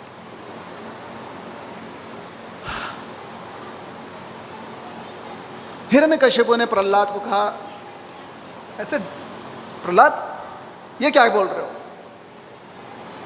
सत्संग का असर तुरंत निकल गया, ऐसे सत्संग समाप्त। अभी तक प्रहलाद के स्पर्श से जो सारी सद्भावनाएं उत्पन्न हो रही थी सब गायब तुरंत। नहीं करना हमें सत्संगति, चलो निकालो इसको। हमारे हिसाब से जब तक सत्संग ना हो तब तक सत्संग को हम सत्संग नहीं मानते, हमारे हिसाब से होना चाहिए। प्रहलाद को ढकेल दिया और षंडमार्क से कहा, ये क्या चल रहा है? अगले साल अगर स्पॉन्सरशिप चाहते हो, महाराज बिल्कुल चाहते हैं, आपको आगे बोलने की जरूरत नहीं है, प्रहलाद को हम ठीक से समझा देंगे। बहुत प्रयास किया, नहीं हुआ।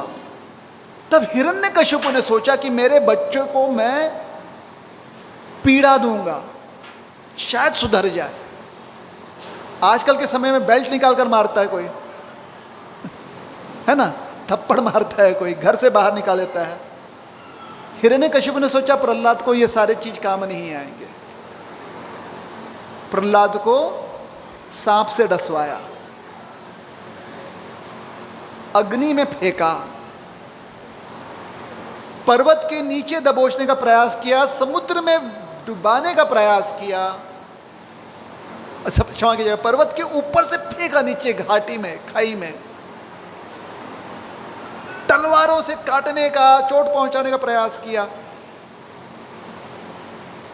मानो जैसे कि प्रहलाद जो है कोई साईफाई मूवी होता है ना, जिसमें आयरन मैन, सुपरमैन ऐसा कोई आता है, फौलादी। हिरण्यकश्यप को समझने आया, फौलादी तो मैं हूं, मेरा जीन्स प्रहलाद में चला गया है क्या? उसका शरीर इतना फौलादी कैसे हो गया? ना तो अस्त्र उसे काट पाए, ना ही सांप डस पाया, यहां तक कि जहर पिलवाया गया, विष पिलवाया उसे। वो विष उतना ही असर किया जितना कि सांप का विष मंगूस पर, मंगूस को, नेवले को असर करता है, कोई असर नहीं हुआ।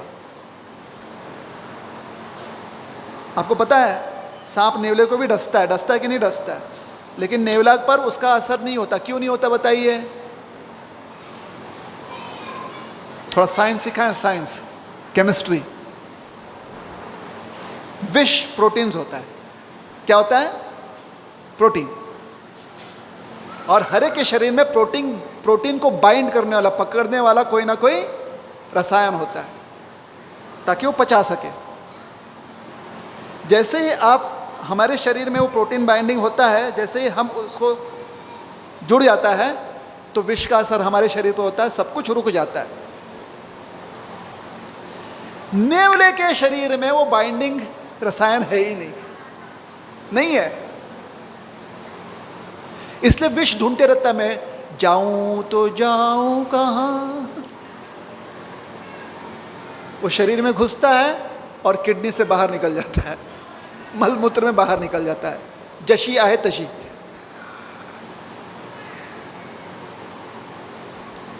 प्रहलाद के शरीर में शायद वो प्रोटीन बाइंडिंग था ही नहीं। इंसान के शरीर में होना चाहिए, नहीं था। विष का कोई असर नहीं हुआ प्रहलाद के शरीर पर। आपको कभी कभी चोट लगता है ना, सुई से आपके त्वचा में कहीं ना कहीं पंक्चर हो जाता है, थोड़ा सा रक्त निकलता है ना रक्त, वो रक्त क्या करता है, सूख जाता है। सूख जाता है तो क्या करता है, जो छेद हुआ था उसको भर देता है ना। लेकिन उससे ज़्यादा छेद हो, कट जाए तो भरता नहीं है, बहते रहता है। प्रहलाद के शरीर में पता नहीं क्या रसायन था कि कितना भी तलवार से काटा जाए तुरंत भरकर बंद, सील पैक, कटता ही नहीं था उसका शरीर। और इस बालक, ये बालक 5-6 साल का है, ये कहीं से जाकर कोई रसायन पी नहीं सकता, कोई अमृत तत्व नहीं पी सकता है। तो इसलिए कहा जाता है कि जब श्रद्धा इस प्रकार से होती है तो आपके शरीर के रसायन तत्व पर भी परिणाम होता है। इसे कहते हैं आत्मसात करना। नहीं तो आप लोग सिर्फ अंधश्रद्धा में रहोगे कि हो तसं असतं, माहित नाही कसं असतं पण तसं असतं।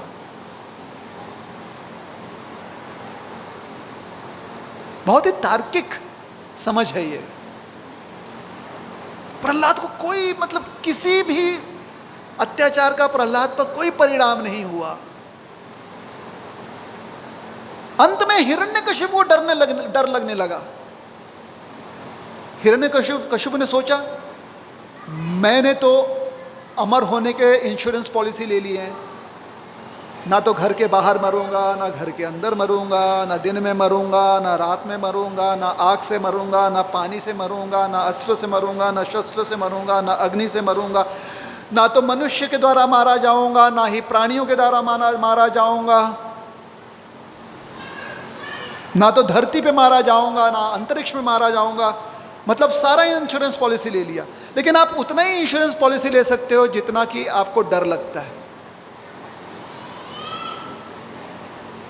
लेकिन जितना आपको डर लगता है, सिर्फ आपको डराने वाले उतने ही तत्व नहीं होते संसार में, कुछ अननोन होते हैं।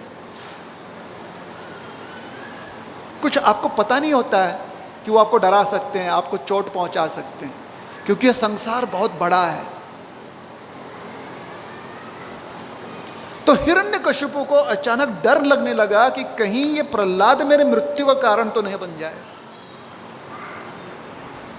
बड़े बड़े देवता जिसको नहीं डरा सके, अरे साक्षात महादेव का डर नहीं है, विष्णु का डर नहीं है जिस व्यक्ति को, एक 5 वर्षीय उसके ही स्वयं के बालक से वो डर गया। समझ रहे हैं आप इस बात को कि डर ऐसी क्षमता रखता है कि बड़े बड़े शक्तिशाली व्यक्ति को भी अपाहिज बना देता है। और प्रहलाद को डर क्या होता है पता ही नहीं है, क्योंकि उसका आत्मविश्वास, जहां से इनकी शक्ति आ रही है, जहां से प्रेसिडेंट की शक्ति आ रही है, जहां से हाथी की शक्ति आ रही है, जहां से चींटी की शक्ति आ रही है, वहीं से मेरी भी शक्ति आ रही है। क्या ज्ञानी व्यक्ति है, हम में से कौन ऐसा सोच सकता है? बताइए, कोई सोच सकता है कि हाथी के लिए जो भोजन का प्रयोजन कर चुका है, हाथी को घूमना पड़ता है, बहुत घूमना पड़ता है, लेकिन कहीं ना कहीं उसको अपना भोजन मिल जाता है। चींटी को भी इतने छोटे छोटे पैरों पर कितना भागती है चींटी, लेकिन उसे भी अपना भोजन मिल जाता है। इंसान ही ऐसा व्यक्ति है जिसे लगता है भगवान ने मेरे लिए भोजन नहीं बनाया, मुझे खुद स्वयं का भोजन बनाना पड़ेगा, मैं ना करूं तो भोजन नहीं होगा।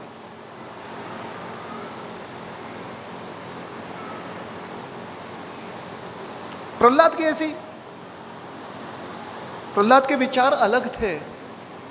जो हाथी को भी खिला रहा है, चींटी को भी खिला रहा है, हाथी को भी उसका संपूर्ण जीवन काल प्रदान कर रहा है, चींटी को भी दे रहा है, वो मुझे भी तो देगा, तो कोई डर नहीं।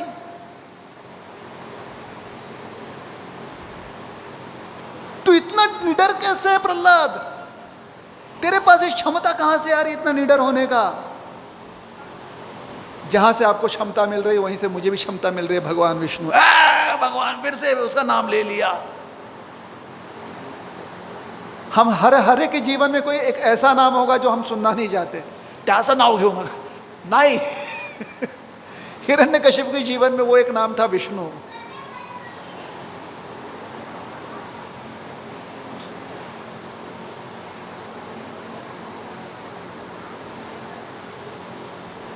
प्रहलाद, तेरी इतनी हिम्मत?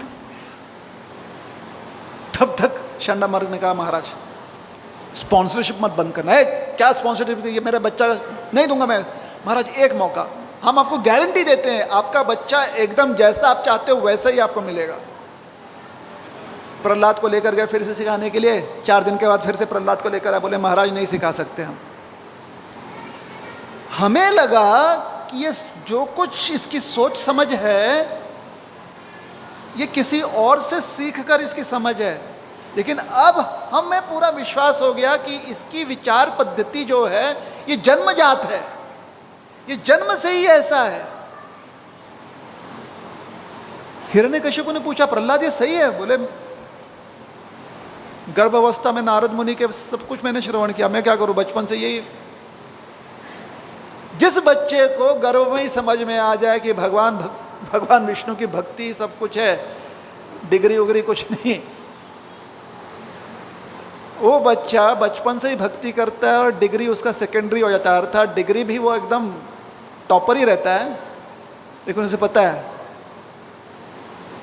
खाने के दांत और दिखाने के दांत दोनों अलग है।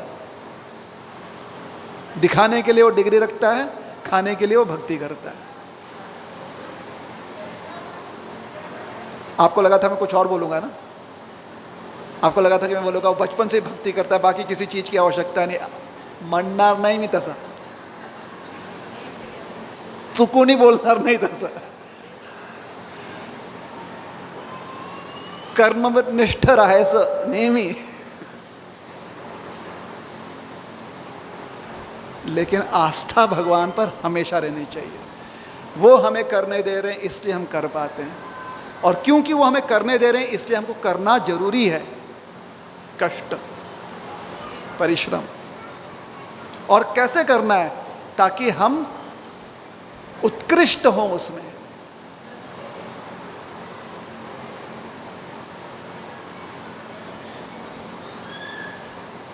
वापस लेकर आ गए महाराज, आप ही संभालो, स्पॉन्सरशिप नहीं, आज से हम जो है अपना त्याग पत्र देने को तैयार हैं, स्कूल छोड़ने को तैयार, लेकिन आपका बच्चा संभाले नहीं जाता।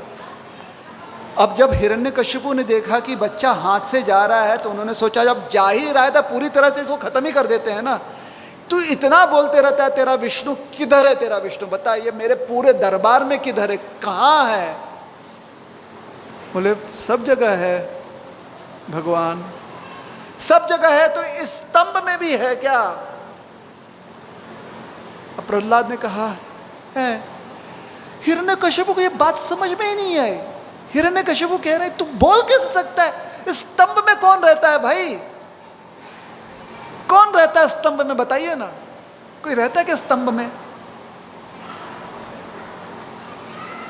एक बार क्या हुआ कि कुछ महात्मा ऋषि मुनि जो हैं भगवान विष्णु से मिलने आए, माता लक्ष्मी जो हैं चरण दबा रही हैं, तो उन्होंने आके भगवान से कहा भगवान आप कितने मऊ मऊ हो।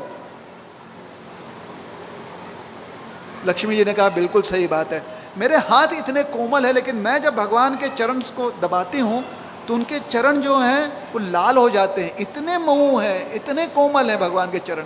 बिल्कुल बात सही है। फिर कुछ ऋषियों ने आके कहा भगवान आप कितने कठोर हो। भगवान मुस्कुराने लगे, लक्ष्मी जी को ये बात समझ में नहीं आई। तो अब भगवान जो है लक्ष्मी जी को समझाने वाले हैं कि कठोर का मतलब क्या। स्तंभ में भी रहते हैं वो, और उनके चरणों को कुछ नहीं होता, उनके चरण जो हैं कोई चोट नहीं पहुंचती उनको, स्तंभ में। स्तंभ में कैसे रह सकता है? प्रहलाद ने कहा मेरे नेत्रों से देखने का प्रयास करो ना। जैसे एक लोभी व्यक्ति होता है, उसके नेत्र से सब जगह उसको लोभ दिखता है। एक कामी व्यक्ति होता है, उसको हर जगह काम वासना ही दिखती है। एक आलसी व्यक्ति होता है, उसको हर जगह आलस दिखता है। तो एक भक्त होता है, उसको हर जगह भगवान दिखते हैं। प्रहलाद ने कहा मेरे मेरे दृष्टि से, मेरे नेत्रों से देखने का प्रयास करो। इस स्तंभ में ले, तेरे स्तंभ को जो मुक्का मारकर खत्म कर देता हूं, देखता हूं तेरा विष्णु क्या कर सकता है, ये स्तंभ क्या कर सकता है। जो मुक्का मारा, स्तंभ टूटा, उसमें से भगवान नरसिंहदेव प्रकट हुए। हैं, ये कौन है? कभी कभी पागल व्यक्ति अपने पागलपन में वो भी करने को तैयार हो जाता है जो उसके लिए घातक हो। हिरण्यकशिपु पर पागलपन छा गए, ये विष्णु ही लग रहा मुझे, शरीर शेर का, सर शेर का, धड़ जो है, शरीर जो है इंसान का, इतने सारे भुजाएं, ये मायावी विष्णु है। ए विष्णु, ये ले मेरा प्रहार संभाल। तलवार निकालकर भगवान विष्णु पर कूद गया। भगवान ने ऐसे खाली किया, वो जहां मतलब वो हवा से उड़ गया, हवा की तरंगों से खाली भगवान ने ऐसे किया। भगवान ने उसे अरे रे ऐसे नहीं करना चाहिए, उसको पास तो आने दो। बहुत सारे लोगों ने उसके ऊपर भगवान पर आक्रमण किया। भगवान ने सबको मृत्यु घाट उतार दिया। फिर हिरण्यकशिपु हंसने लगा, बोला तू मेरा क्या बिगाड़ सकता है, मैं तो ना दिन में मर सकता हूं ना रात में, मैं बताऊं हवा में मर सकता हूं ना जमीन पर। विष्णु कुछ नहीं कर सकता, तू हार गया, तू हार गया। भगवान ने उसके टांगे पकड़ी, पहले अपने पास खींचा, फिर उसको ऐसे उठाया, बोला तू कितना भी उठा ले कुछ नहीं कर पाएगा मेरा। तू ना तो अस्त्र से तुझे मार सकता है, ना शस्त्र से मार सकता है, ना अग्नि से मार सकता है, ना पानी से मार सकता है, ना घर के अंदर मार सकता है, ना बाहर मार सकता है। क्या करेगा विष्णु? नरसिंह भगवान कुछ नहीं, उसको दहलीज पर ले आए। दहलीज समझ में आया? मराठीत काय म्हणतो आपण? उंबरटा, उंबरटा ना, वहां पर भगवान जो है वहां पर पालथी मारकर बैठ गए ऐसे। बोले विष्णु तू मेरा कुछ नहीं कर सकता। भगवान ने कहा मैं तेरा कुछ करना भी नहीं चाहता, देख क्या हो रहा है। उंबरटे पर हूं, दहलीज पर हूं, ना तो घर के अंदर हूं ना घर के बाहर। तब से आज तक, सत्ययुग से लेकर आज तक और आने वाले जितनी भी समय काल है, घर के दहलीज पर कोई पैर नहीं रखता। उंबरट्यावरती आपण ठेवतो का पाय? ठेवत नाही। चौकट, चौकट, उसको पैर न रखते, उसको पार करते हैं हम, सीधा अंदर खड़े नहीं होते ना उसके ऊपर। वो आसन है भाई हमारे भगवान का, भगवान उसके ऊपर ऐसे बैठ गए। हिरण्यकशिपु ऐसे लिया था, ये आसन पर रखे, बोले बोल हिरण्यकशिपु तू हवा में है या जमीन पर है? बोला दोनों में नहीं हूं। अब हंस, घर के अंदर है या घर के बाहर है? बोला बीच में हूं, ना तो अंदर ना बाहर। बोला और हंस। हिरण्यकशिपु की हंसी ऐसे गले में अटक, ऐसे अटक गई। बोला ये देख, भगवान ने अपने नख दिखाए। बोले क्या ये अस्त्र है कि शस्त्र है? बोले पता नहीं क्या है। हाँ, बोला वो देख, वो देख, सूरज किधर है, ऊपर है या नीचे है? बोले क्षितिज पर है। बोला फिर दिन है कि रात है? बोला ना दिन ना रात। हाँ। और हंसेगा। अब मैं क्या करने वाला हूं? बोला मेरा राम नाम सत्य करने वाला। नरसिंह ने बोला अब तो बोल देते नरसिंह सत्य करने वाला और राम नाम। भगवान ने सीधा उसका पेट फाड़ा, अंदर से आंतड़ियां निकाली और माला के रूप में उसे पहन लिया। अरे ये जो शक्ति होती है, इतना इंसान को अहंकार होता है, वो सब कहाँ उसके पेट में होता है ना। ये ले फाड़ कर, ये माला के रूप में मैंने पहन लिया। फिर हिरण्यकशिपु को वहीं से ढकेल दिया नीचे। हिरण्यकशिपु का अंत हो चुका था। ये सब दृश्य जो है देवता लोग देख रहे थे, लेकिन हमारी तरह मूवी थिएटर के सीट में बैठकर, कोई रील के अंदर नहीं था, सब दूर से देख रहे थे। हिरण्यकशिपु खत्म हो गया, अब सब आनंद में है, लेकिन भगवान को शांत कौन करे?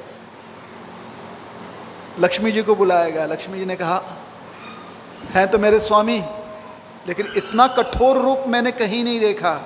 जैसे उन्होंने कहा इतना कठोर रूप, भगवान ने ऐसे तिरछी नगर से देखा। बोला अब समझ में आया, ऋषि मुनि बोल रहे थे मैं कठोर भी हूं, ये मेरी कठोरता है। जब समय आता है न्याय का, तो भगवान न्याय का कठोरता पूर्वक पालन करते हैं, और न्याय का अर्थ होता है कठोरता पूर्वक पालन करना। प्रहलाद महाराज सामने आ गए। ब्रह्मा जी ने कहा तुझे बचाने के लिए आए हैं यहाँ पर प्रभु, जाओ प्रहलाद तुम ही शांत करो। प्रहलाद ऐसे माला लेकर गए हाथ में। प्रहलाद ने कहा मुझे कोई डर नहीं लगता आपसे। कैसे डर लगेगा? आपके नाखून देखिए कितने सुंदर हैं, पूरे रक्त से रंजित हैं, ऐसा लगता है नेल पॉलिश लगाया आपने, कितना चमक रहा है। और आपके तेज दांत, मतलब ब्रेसेस लगाने की भी जरूरत नहीं है, इतने सुंदर, एकदम मोतियों के समान। और आपके बाल, केस, जिसमें सूरज चंद्र अटक कर अपना राह भटक रहे हैं, भगवान इतने विशाल हैं, ग्रह राह भटक रहे हैं। आपके केस, कौन सा शैम्पू यूज करते हो आप? कितने मुलायम केस हैं आपके,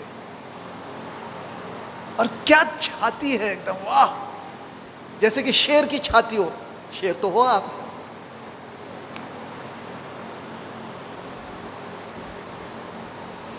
अब भगवान पता नहीं, जितना उनकी मर्दांगी थी ना, मर्द मराठा, प्रहलाद को देखते ही मऊ एकदम माउली झाले थे, माउली। भगवान प्रहलाद को देखते ही इतना पिघल गए, इतना पिघल गए प्रभु। हाय, इतना तेजस्वी व्यक्ति जब पिघलता है ना, जब उसके मन में किसी के लिए मोह प्रेम उमड़ता है, बड़ा सुंदर दृश्य होता है, बहुत सुंदर। ये भगवान ऐसे नखों के साथ, ऐसे एकदम सुडौल शरीर उनका,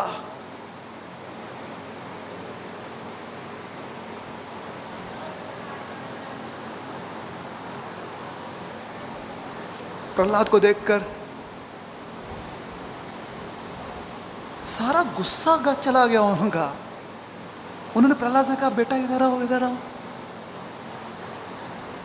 और भगवान ने प्रहलाद को लेकर अपनी गोदी में बिठाया, अपने वरद हस्त भगवान ने उसके माथे पर रखा। और जैसे ही माथे पर रखा, प्रहलाद को कोई सूध-बूध नहीं रही। उसको लगा कि वो और भगवान अब अलग है ही नहीं, वो भगवान के साथ एक हो गया। वो पूरी तरह से जो आनंद, भगवान जिस आनंद में रहते हैं, उस आनंद में वो डूबने लगा प्रहलाद, सिर्फ भगवान के स्पर्श मात्र से। लेकिन भगवान जब उसको देख रहे हैं, इतना प्यार आ गया भगवान को, जैसे एक बिल्ली अपने बच्चे को चाटती है, भगवान ऐसे चाटने लगे प्रहलाद को। जैसे गाय अपने बछड़े को चाटती है, वैसे प्रहलाद को भगवान। पता है गाय बछड़े को क्यों चाटती है? क्योंकि गाय के जिह्वा में ऐसे रसायन तत्व होते हैं जो जीवाणु कीटाणु नाशक होते हैं। वो अपने बच्चे को सुरक्षा कवच पहनाती है गाय।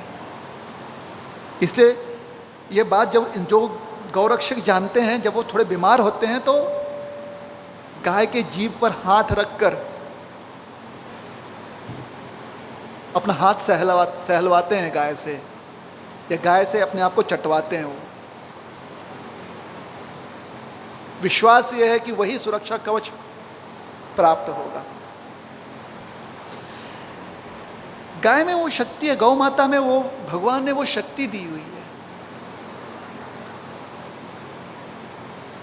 मातृ रक्षा कवच गौ माता देती है। वैसे अपने बालक, अपने बेटे, अपनी संतान प्रहलाद को नरसिंहदेव भगवान चाटने लगे। बहुत सुंदर दृश्य था। इतना विशाल व्यक्ति, इतना छोटा सा प्रहलाद। कहा जाता है कि अगर प्रहलाद महाराज 1 फुट के हैं तो नरसिंहदेव कम से कम 108 फुट के हैं। इतना विशाल व्यक्ति। प्रहलाद ने कहा मेरे हाथ में माला है, मैं आपको माला पहना दूं? भगवान ने कहा बिल्कुल पहनाओ, बिल्कुल पहनाओ। फिर सारे देवता आए, सब ने भगवान का वहाँ पर स्वागत किया, भगवान की आरती की। उसके बाद देवता ने कहा भगवान अब तो हो गया, अब आप वापस जाइए, अब काम हो गया। नरसिंहदेव भगवान ने प्रहलाद महाराज को आशीर्वाद दिया, तुम और तुम्हारी 7 पीढ़ी ऊपर और 7 पीढ़ी नीचे सबको आशीर्वाद देता हूं कि वो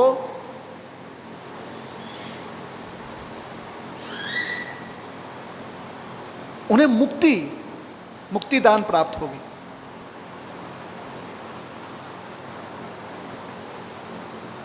प्रहलाद ने कहा कि प्रभु, आशीर्वाद प्राप्त करने के लिए, वरदान प्राप्त करने के लिए थोड़ी आपकी भक्ति की थी।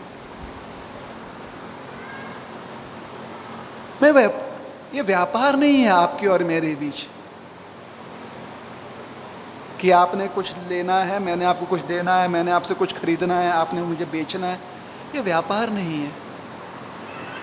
मैं सदैव आपका भक्त हूं, आपका सेवक हूं। भगवान ने कहा लेकिन आशीर्वाद देना ये मेरा धर्म है ना, ले लो ना मुझसे आशीर्वाद। प्रहलाद महाराज ने कहा अगर आशीर्वाद आपका धर्म ही है और मुझे आशीर्वाद आपसे लेनी है तो यह आशीर्वाद दो कि संसार में सब कोई मुक्त हो जाए। भगवान ने कहा यह तो संभव नहीं है ना प्रहलाद, सबको अपने प्रयास से मोक्ष प्राप्त करना चाहिए ना, नहीं तो कैसे वो संतुष्ट होंगे, कैसे उनका आत्मविश्वास बना रहेगा अगर वो अपने प्रयास से नहीं कर पाएंगे।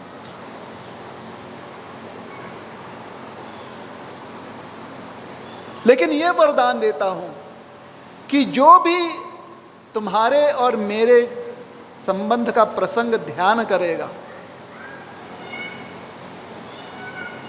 वो मुक्ति अभिलाषी हो जाएगा। और विशेष करके जो वैशाख शुक्ल चतुर्दशी को ये कथा श्रवण करेगा वह सह परिवार सहित मेरे धाम को प्राप्त होगा। तो आज का दिन बहुत ही लाभदायी है। आज वैशाख शुक्ल चतुर्दशी है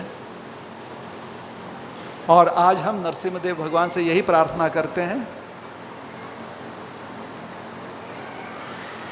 कि प्रहलाद महाराज की तरह उनके पद चिन्हों पर चलते हुए हम भी उनकी सेवा कर सकें और नाम स्मरण में अपना मन लगाएं। हरे कृष्ण कृष्ण कृष्ण हरे हरे, हरे राम राम राम हरे हरे। कृष्ण। बहुत बहुत धन्यवाद। अब कीर्तन, और जिन्होंने प्रसाद नहीं लिया है वो प्रसाद ले सकते हैं। श्रील प्रभुपाद की